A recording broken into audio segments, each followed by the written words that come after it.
Welcome to the Everyday Mom Challenge. This is episode 97. Stop holding that grudge. All right, let's look at James chapter 5. We're going to look at verse 9. Grudge not one against another, brethren, lest ye be condemned. Behold, the judge standeth before the door. You know, we're in the middle of Lent.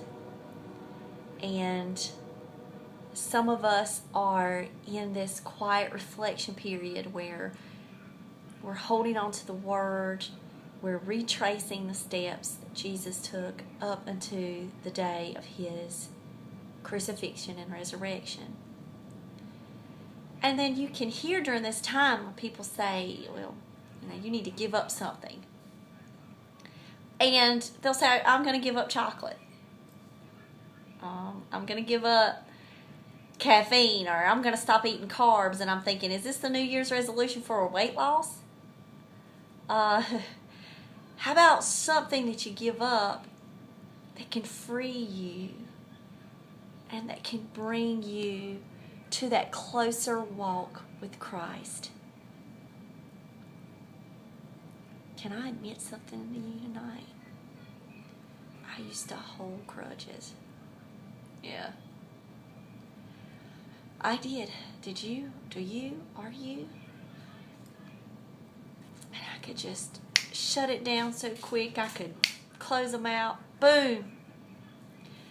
But I wouldn't close the door and walk away and let it go. I would harbor it in my heart.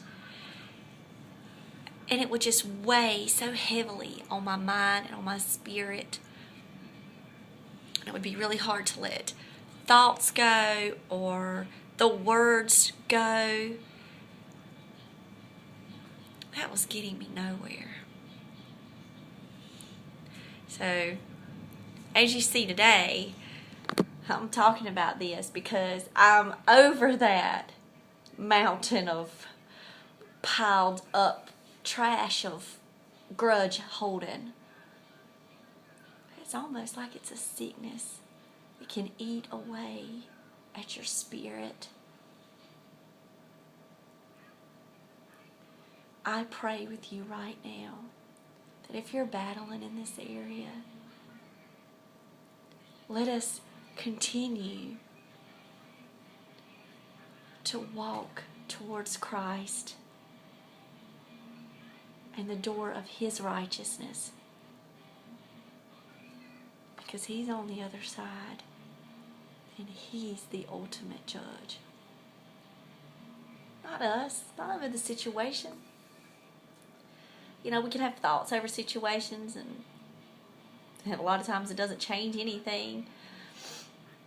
But holding a grudge is a poison. Not to the person. But the one that does it. Start unpacking the grudges today. So, sticky note challenge. The reason why we're doing a sticky note challenge tonight is because if you've got to carry this with you, stick it in your car, stick it on your mirror, wherever it needs, refrigerator, computer. I want you to write the verse down, James 5:9. Let me repeat it. Grudge not one against another, brethren, lest ye be condemned. Behold, the judge standeth before the door. Come here, Rambo.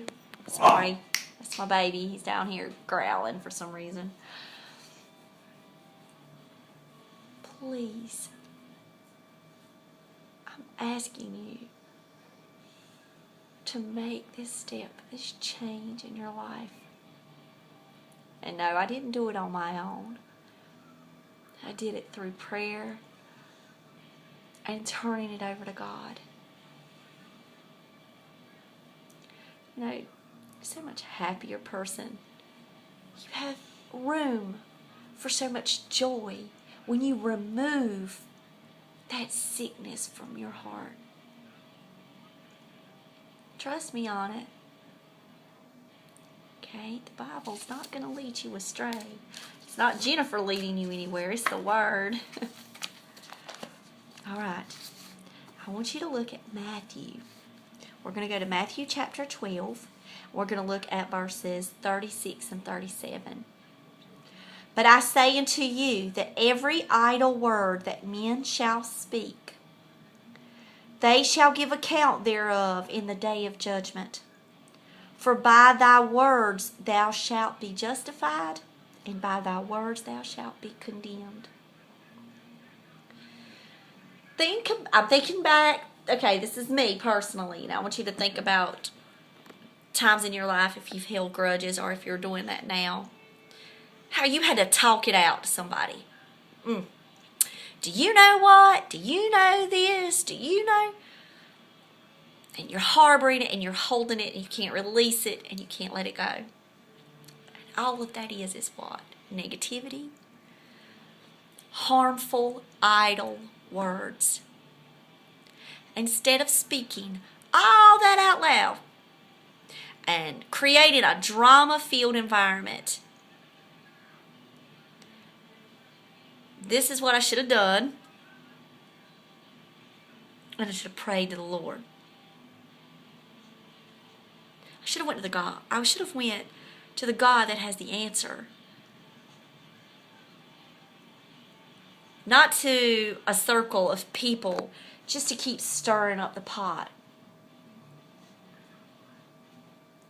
I'm going to tell you, it boils over. And then you're a stumbling block to another Christian, a young Christian who's watching us. Yeah, people watch us.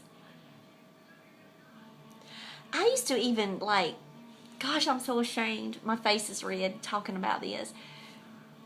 I used to say, oh yeah, I hold grudges. I claimed it. Like it was something to brag about. Idle words. I'm going to pay for that. Idle words. That was nothing that I should have boasted about. My confidence lies in the Lord. I can boast in His good measure and His grace that has been poured upon my life, blessing after blessing when I have not deserved it. We really need to think before we speak, because our words, they really hold the key to how we're feeling over a situation too. You know, if we're speaking negativity and darkness into a situation instead of breathing life into a situation. And I can see how it's going to go. And it's not going to go by the Word. It's going to go the way Satan wants it to go. And he's on the side saying, I just got more fuel for my car to go. Because that grudge is a wonderful thing to him. Because that blocks us growing in the Lord. That blocks us forgiving. It's time we start forgiving. I know it made a tremendous difference in my life. I can't even tell you the change that what some people might say is a simple thing. I say it's not simple. That's why I said you might have to use a whole Post-it pack. It's not simple, but it can be done with the help of prayer and in the Lord. So that's your challenge. All right. Preacher's wife asked me to sing a song with her, and I've got to practice it. So I wanted you to hear the one that it's powerful.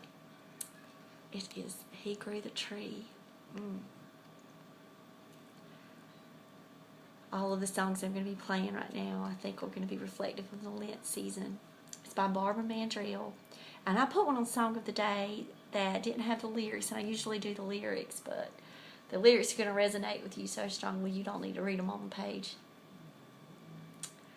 So I hope that you have a blessed day. I want to thank all of you for watching. We're about at our 2000th episode. And tonight, I checked and we had hit 52 countries, so all for the glory of God. Have a blessed one. Pray for me. I'm praying for you, because somebody out there needed to hear this word. So, see you tomorrow.